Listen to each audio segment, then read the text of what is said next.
Ludus Vulpes. Welcome to Ludus Vulpes. My name's Kirsty. I'm Phil. And today we're joined by Richard and Jane, who are here to discuss about the UK Games Expo. So we're two weeks away now from Expo, I think, given dates and times. Let's just ask the easy question. Are you looking forward to Expo this year? I think so. You get to a point about now where we start to emerge from 2 or 3 weeks of absolute chaos. Yeah. So if you asked the question about a week ago or so, I'd have probably said, what, basically? Because you do get to a stage when you just think, this is the last year. That's it. Nobody's going to do it again. Because, but then you get to a certain point when you start to think, okay, it's starting to finally come together now, and then you start to think, okay, it would be nice to see everyone again. We make contact with so many people and see so many people, isn't it? Yeah, I mean, it's a little bit terrifying, I think, because obviously the last few years, there was a show last year that was very nail-biting in a different way, and the government changing the date when and released the restrictions and so on, and it was very much touch and go as to whether that would happen at all. Yes. This time that's not the case, clearly, but instead it's the fact that it's been 3 years since there's been a full-size thing, and everybody's forgotten how to do everything, and everything's very last minute, and people who are normally organised are suddenly waking up now and saying, power, I want power on my stand. Well, we've been asking you for the last 3 months if you wanted power, and we put the final order in last week, so you'll have to turn up on the day and exhibition services, and it'll cost twice as much because it's too late. So it's all very like that, and I enjoy getting to Saturday lunchtime of Expo, because I always think once you get to Saturday lunchtime, the vast majority of the people who are coming have arrived. I am responsible on the actual weekend for the ticket booths on the one hand and exhibition services on the other, which is gearing everyone's passes, getting everyone through the door. By the time you get to Saturday lunchtime, all the events and things have been running, tournaments and things are still going on, but basically everything's up and it's there. And then the rest of the show you can just enjoy. It kind of runs itself after that point. Yeah. So Saturday evening, we even sometimes manage to actually get a game out of the board game library and sit and play it. Wow. We did that last year. We actually managed to sit down and play it in the open gaming area. So yes, I think so. I mean, I think it's become so sort of like mind-boggling the few weeks immediately beforehand of all the stuff you have to pull together. But now a lot of that stuff clunking into place, and you start to see the sort of the cog wheels starting to turn, and you think, okay, now we're getting there. You get a map of the show. That's right. The magazine will be, by the time this goes out, the magazine will have been sent off to print and all those things, and been through the stand lists and whatever. And he's always taking last minute bookings, so we have to restrain him from selling a stand the day before. But certainly, take his phone off him. But yes, it's good to get that point. So this year, I know when we met at Aircon with Richard and Tony, we discussed about all the different ranges of activities you're going to be bringing in. Do you want to give us a run through of what's going to be there this year? Oh, well, it's more or less back to where we were in 2019 in terms of anyone that was out in 2021 would have realised that it was essentially a big trade hall, and there was open gaming, and there were a few small numbers of tournaments and very little amount of no bring and buy. No bring and buy, and all that's back in all its glory this year. It's normally Epic that brings it back. Well, that is back in its full glory, and I imagine after 3 years, 2.5 years, 3 years of people just having stuff, thinking I want to get rid of that. They're just going to be absolutely random with things. Then we're going to have we have a lot more tournaments again. Back to having large tournaments. They'll all be happening, and a lot of these you can enter on the weekend. Quite a few of them are sort of really. It doesn't matter if you're not necessarily that competitive.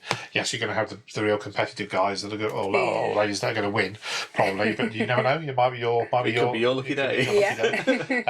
And then we're back to having lots of live entertainment shows again. And more again than we had last time, both of the NEC side and also across back at the Hilton. The Hilton's back, which means we've got our role playing schedule back there again. We've got live entertainment. We've got the Starship Simulator, which is a great. If you know, go at that's great fun. Yes. Take command of a starship and try and get through a mission. And the food court, the Charles Street, is over there again, which is very popular. The Vikings are back outside, but not just the Vikings this time, as it's a smaller contingent of Vikings, but we also have some ancient Britons. We have some ancient Britons and Romans, and we also have some, it's slightly eclectic mix, we also have some American paratroopers. They fit side by side perfectly well. So I think there's one thing where there is a battle between the Vikings and the Romans who would win, but we're not going to put the paratroopers into that. It doesn't seem fair. I think the Vikings would take the paratroopers. Yeah, I'm putting it out there. But yeah, so there's that. I live in History Village. We'll be back outside on the grassed area between the two. That's a nice connecting point between the Hilton and the NEC. Big, enormous family zone, twice the size of what we had in 21, with the children's zone and the Let's Play zone, as it's called, which children's zone is more for sort of like slightly younger games and things, and the family zone is more your sort of teen type games. Close to that, got a number of other elements like the children's role playing. Always very, very popular. Get there early if you're trying to get your kids into a game, because that's what often basically sells out. There's a charity. Interesting connection. We've got a charity World War II game of American paratroopers. Not connected at all to the guys, but I'm sure we'll be able to make something of that on the weekend. You can have the paratroopers in just for photos if nothing else. That'll be some big, enormous terrain of Normandy. It's linked to the Band of Brothers, isn't it? Yeah, Band of Brothers sort of type idea. Enormous Risk game. Someone got in touch. That happened. An 85-year-old chap with his son. I had to check and said, we don't allow 16-year-olds and under on setup day. He said, my son's 60. Son's 60. How old are you? Well, I'm 85. Okay. So they've got lots of these big figures and to do a big Risk game. Hopefully big dice as well. And then there's Dinky Dungeon. So that's like a sort of floor game, sort of dungeon delving floor game where you try and get across and try and get as much loot and treasure. So the people become the miniatures for that. And the people are the miniatures. So you stand on tiles on the thing and navigate your way across. Of course, we've got seminars and workshops and panels again. Exactly. We're expanding their program of that in the next week or two to the show. So there'll be quite a lot. They tend to fall into two areas. There's sort of what you might call the sort of things of just people for gamers enjoying gaming and things. So they're like shut up and sit down and doing a show, I think, for example. And then there will be the more sort of industry orientated publisher designer things. You want to go out and design a game or do Kickstarter or do that kind of thing. Then there are sessions and panels for all of that going on as well. So very much more the whole shebang of things that we had in 2019 is back in some format. Would you say it's 2019 plus a little bit this time?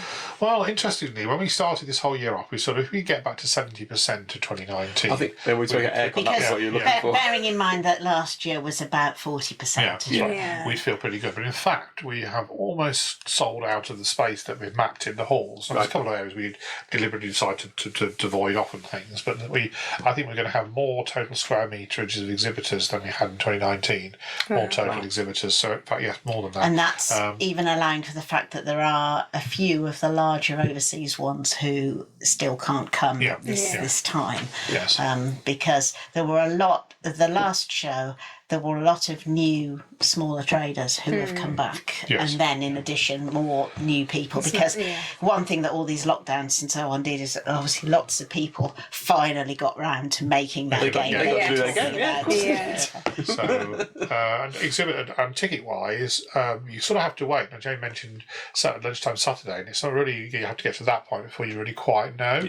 But all you can sort of do is say how are we doing compared to 2019? And it looks like we're going to be we're tracking along on that kind of level. But again, could be slightly more, it could be slightly less. We'll have to see. Historically, typically, about 40% of the ticket sales happen on the weekend.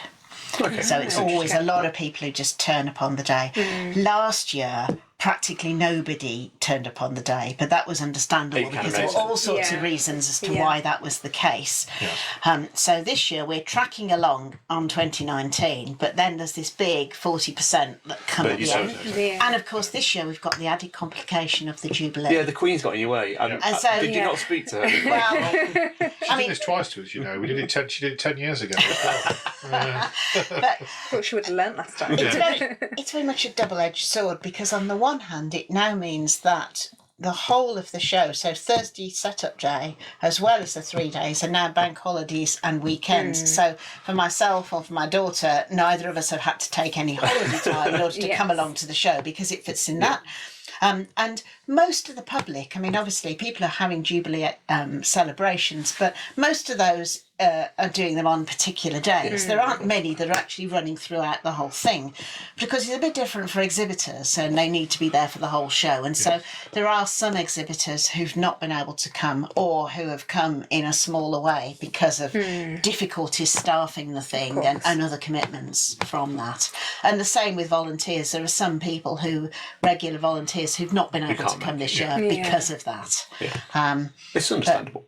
But overall, those two things balance out. We're always normally around the bank holiday weekend anyway. It's normally the run up to the bank holiday Monday, so and the half term weekend. So we usually think we get more out of being in the holiday time than we lose from people being away on holiday. Yeah, because it's back in its normal slot now, isn't it? And I remember walking around the halls on Sunday afternoon of the 2019 show, and there was this man and his son, and they were younger, and Dad said, I'll have to get this a bit better organised next year. Don't want to just come in on Sunday afternoon. We want to make sure we get here for the Saturday. And he turned to me and said, I didn't realise it was this big.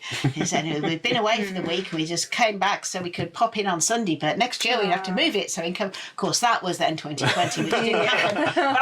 But I'm hopeful that they'll appear and they've got themselves organised around the Jubilee and they'll still manage to get a couple of days at the Expo for the show. Yes.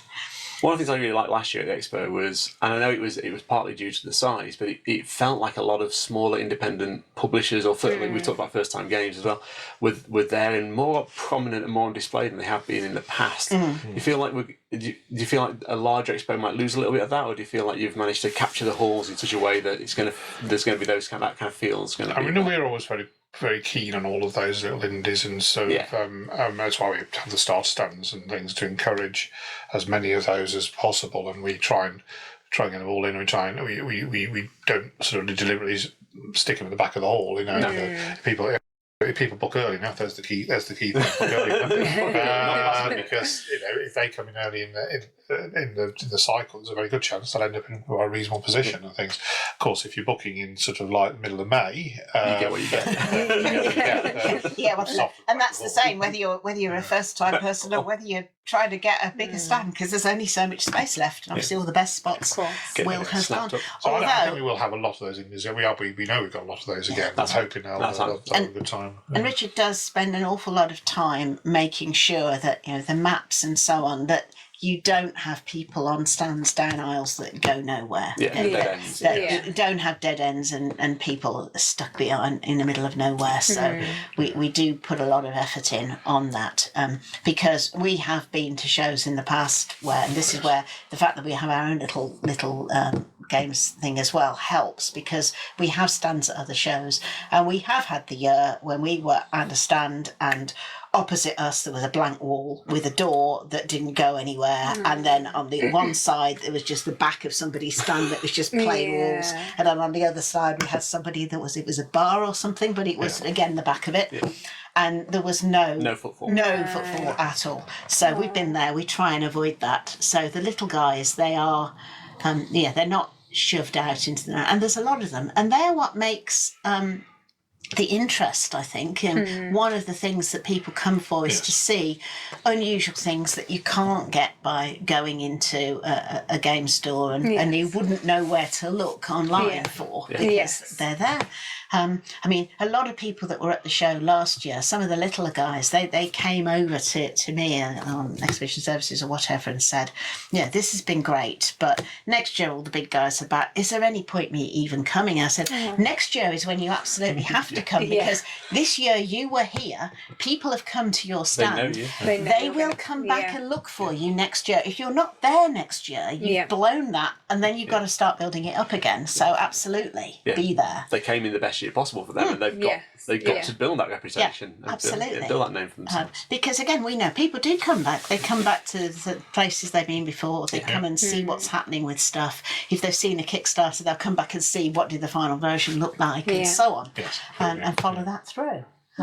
I think one of the things that we said when we were at Aircon and we had the chat was the people that have been creating during the pandemic, etc., the little independents that come and have the smaller stores, they grow, they become those bigger game producers. Oh yes, absolutely. Or they have the potential to. We've So had, it's important to support people them. who had just a starter stand one year that became sort of several years later they've got quite large stands and things. I mean, a lot of them did start from really quite small, independent, little stands. Yeah. And now I'm thinking of people like Alicat, for example, that's quite substantial nowadays. And again, they were quite small back in the day and things. They were front and centre last year, Yeah. weren't they, as well? Yeah, Entrance so, into- And there are other people who are not necessarily enormous organisations, but have actually got some quite lucrative licenses and quite big name games again that they're making. So And it's something that Indies can make it. I mean, someone like UK Games or something, and Harmony's managed to. started off with Frankenstein's Bodies or whatever. I think it was his first one, but he's now got franchise games for the Gruffalo and I think the new one's Thunderbirds. Thunderbirds. Yeah, I mean, that's not bad. yeah. No, So not at all. And they're doing a game for London Underground as well. Yeah, They're absolutely. running a game for them. I So, mean, we benefited in the early years when we started trying to make games from the fact that we knew a lot of people from running the show. And over the years, we've tried to make the show a place where if you're somebody that is thinking about making that game, one of the things that people always say, they come over and find us and talk about it, say, well, come along to the expo, go and have a look, wander around the playtest and see what's out there, go along to the networking events, see, talk to all these other people, and then you've got a far better chance that you're going to produce something that people are going to want to play and that's going to be playable and is going to work. So where we just happen to know people, we've now set it up at Expo, and a couple of years back you actually got listed in the sort of Mojo Nation Awards, didn't you, for that very fact of having put all this in place for people wanting to design Connected games people. And as a place to come and do I that. think there's something really wonderful about the board game hobby at this point in time, it still feels like a family when you're talking to people. Everyone, you don't see, there's not much hostility between publishers or designers. It seems like a very positive environment to be in, and still a little bit, maybe a bit wild westy as well. It's still on the cusp of being mainstream. It's not quite there yet, but heading in that direction. Yeah, and I mean, it's if you're making board games, people aren't going to just buy board games from one manufacturer and that's all they're going to buy. No. If they're buying board games, they're going to play a variety of games. So there's no reason to have that sort of vicious competition, because actually, the more games out there that are good quality, then people are going to buy more of them. Do more. Absolutely. Because it's a very cost-effective solution to entertainment. Yes. Yes, very Absolutely, much yes. And Environmentally Although you friendly can and all just that. spend quite a bit of money on it over the years. The expo will also influence some sales as well. You've got the awards coming up as part of the expo, which will be influential. And there has been a little bit of fluttering noise online about some games that aren't released this year, being in the awards list, being in the short list. I just wondered if you wanted to address those concerns of people. Yeah, I mean, we're in an unusual year this year, aren't we? We're coming back from the pandemic, so there was a year when obviously when there was no shows at all. Although we did do the virtual expo, we did have the virtual awards. And those were awards those were games that had already been made and submitted to the awards before the world stopped, if you like. And then last year, of course, we had awards, but we had a 40% show, and there was 40% of a lot of the exhibitors weren't there. A lot of the production facilities and so on weren't operating. People that couldn't get stuff there. So, the publication date, it's within the last 2 years. So when's actually been the point that people could walk up to the thing and sit down and play it somewhere? I think that's what we would look at. I mean, normally in a normal year, we would say we always allow this a little bit of a leeway, because there's a point in time that we need the games in order for them to be judged. When sometimes the games haven't necessarily been quite manufactured yet, or in other words, we allow some things anyway to sort of be submitted in that year or potentially the following year if they miss the boat for that Yes. that 1 year. Yeah. So and, something that comes out in sort of April in 1 year will probably be in the following year's awards from our perspective Yes. because they would have been too close. They're to too close to the June. Yeah. Because we need things by the 15th of March. Now, sometimes they may have an advanced prototype they can send us to be judged, but sometimes not. And I think it seems a bit unfair to exclude people. And so there's a little bit of leeway we give for that, for a bit of catch up and things, particularly this last year. Yeah. It's extreme times that we've gone through. Yeah, we have very unusual times. And certainly, pretty much all the categories of awards this year, there've just been so much stuff in them because of the backlogs, and that's the thing. It's a catch up. What we won't have, of course, is you can't be in the awards this year if you actually were in the awards the previous year. Of course, that makes So- perfect. You can only ever enter one particular year. Well, certainly, I'll be looking forward to seeing who's done well this year and which games have taken the titles. And, Yes. Yeah. I mean, One thing interesting this year that people can do is they've always been able to vote on the weekend at the show on the Games Awards, but that'll be all possible via people's accounts, on phones and things. But also, we're actually going to have voting booths. So we're going to have like a display area of the shortlisted games, cabinets and things, so people can come and have a look and see what have been shortlisted. And then I think we're going to put a couple of sort of tablet voting positions in. so you can just go and vote there. Have a look and go and vote for the People's Choice Award. Or you can just do it via the app in the ordinary way. And all that will be on the weekend itself. It won't be put live until the weekend. But we thought actually having a space where the shortlisted games are all together, you can see everything there. showcased, Dedicated. That's nice. would be a good thing because people sometimes don't realise quite what's where.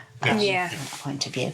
And this year, I mean, there's three games per category in the shortlist, but some of the categories were enormous, weren't there? Oh, really? There's 20 plus games in the category. Wow. That's a tough shortlisting job. Well, there's an awful lot where things are all the way down to, quite way down the list. You think any of these could have easily either won it or been shortlisted, and then judges having to make decisions and ultimately select it down to 3, and that can be quite hard at times. It's not an easy thing to do. No, it isn't. I mean, certainly the fact that something this year in particular, the fact that a game hasn't made the shortlist does not mean it's in any sense a bad game at all. It's just the amount of stuff, and also the number of people that have this year got both base games and expansions in the awards in the same year, which would never happen normally because again it's that kaleidoscope Everything's effect. condensed almost. Something that came out in 2020 but nobody's seen, and now an expansion that's coming out now, and they both end up in the awards this year. Because of that. Yeah, and it's going to be an interesting year, and you've got you have 5,000 new games released every year, so it's always going to be a tough job. But this is like almost 8,000 games almost coming into this year. Yeah. So it was always going to be a challenging job, and hopefully the judging panels didn't find it too torturous to go through. Well, I think it's sometimes a bit. This is why we want the games in early. We encourage people to send the games in until January, February, or something like that. A deadline of March the 15th, and then we still sometimes we're getting emails into sort of April into May by people saying, "Oh, is there any chance I could get my games into?" No, it's all been done. Save this for next year. It's no longer because it's not just the two of us sitting down doing it. I mean, we couldn't possibly. There's Can you hundreds of them. There'd be no way. But it's each category is too large to be doing that. That's right. But we do try to get a bit of, as far as we can. It doesn't always work, but we do try and have a sort of judging groups now that in a given the same category, people will judge year on year. So it's consistent. Because that's important as well. Because I think if you just sit down and play a game, you can see if it's a good game, if it works. What's harder to tell, unless you've been looking at these things for a while, is to what extent is this actually original, or to what extent does it add anything to other things and so on. So that's where a bit of consistency I think helps. Doesn't always work because obviously people's lives mum and go and so on, but we do try and do that. So I've got one last question that I'd like to ask, and that's people coming to the expo for the first time. and there will be some, probably quite a few actually. I think people discovered. Hopefully. Well, I feel like people discovered board games in lockdown who may not have been exposed to it before. So, first timers coming for the first time, what's your? I'm going to ask you for one tip for them. And I know I'm not going to get just one tip from each of you, but I'm going to ask you for one tip. What would you advise that first time visitor? We have what we call the First Timer's Guide, Yes. which I think is the absolute thing to get hold of. It's both in the programme, but also we have a separate, almost like a pull-out little 4-page little thingy. And it's on the website as well. It's going to be on the website as well, and that summarises about sort of 10 things or something like that to about the show, to give you an idea about what to do. Also, on the back of that, there is they will recommend on there talking to the ambassadors, which are these blue-coated, t-shirted people. So if you really don't know what you're doing and you're wandering around all a bit lost, then find only the volunteers, but particularly the blue-coated people, because their job is to help people and get you, and just talk to you a bit about things. What do you like? What games do you like? That sort of thing, and try and get you into the areas that give you a chance to have a good weekend. That'll suit you. So that's what I would suggest. And my tip, I think, is in the trade halls, then again on the stands, most of the exhibitors will have people on the stands whose job it is to explain the games and to demonstrate games and whatever, and you don't feel that unless you are familiar with games, you can't just sit down and play. The whole point is to teach you. And if actually you've got 5 minutes and that's all you've got, then say, can I have a quick 5-minute explanation? And if they know what they're doing, they should be able to give you the 5-minute explanation or the 2-hour playthrough or anything in between. And that is what they're there for. They're there to talk to you about stuff. And also, don't feel that, don't sit down and try because then you'll have to buy, because that's not the point at all. No. The whole purpose of Expo is it's a place where you can just spend the day going around buying games, just playing games. You might buy nothing. That's fine. We'd rather you bought stuff, but equally if you have a good time and then you go home and think about it and then you order it all later online, that's fine too. But basically, it shouldn't be hard sell, and it's not just for the experts. And if you don't know what you're doing, then just ask. Any trader or anyone in an Expo shirt, they should all be happy to help, because that's what they're there for. The vast majority of the demos there are well presented and well done, and I've rarely had a bad time.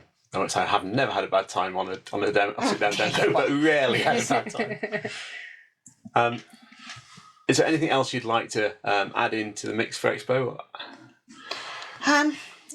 I think just say, last year was different, obviously, for lots of reasons. And most people were just so happy that there was something happening. Yes. And various people came then who had never actually been to anything like that at all before. It was the first they got at the NEC, so they came through. I hope those people will come back. I hope they have a good time. Please come back. But no, we... Obviously, it's there's businesses out there. They're all trying to make a living, but they're also trying to do things that people enjoy. This is games. It's about play. It's about bringing people along. If you bring your whole family with you, it doesn't matter. There'll be things that any of them can do. And if there's one person in the family who really doesn't want to do any of that, their Resort World's over the way. They can go off and go shopping or go to the cinema or whatever, and you just do your thing. So come along and have fun. Yeah, come and join us all at Expo. It's a couple of weeks away for us now. Yeah. Thank you for watching the video. If you've enjoyed it, please like and subscribe. Don't forget, we're also on Facebook, Instagram and Twitter. Just search for Ludus Vulpes. Thank you to Richard and Jane. Thank you both. Yeah. Bye. Bye-bye.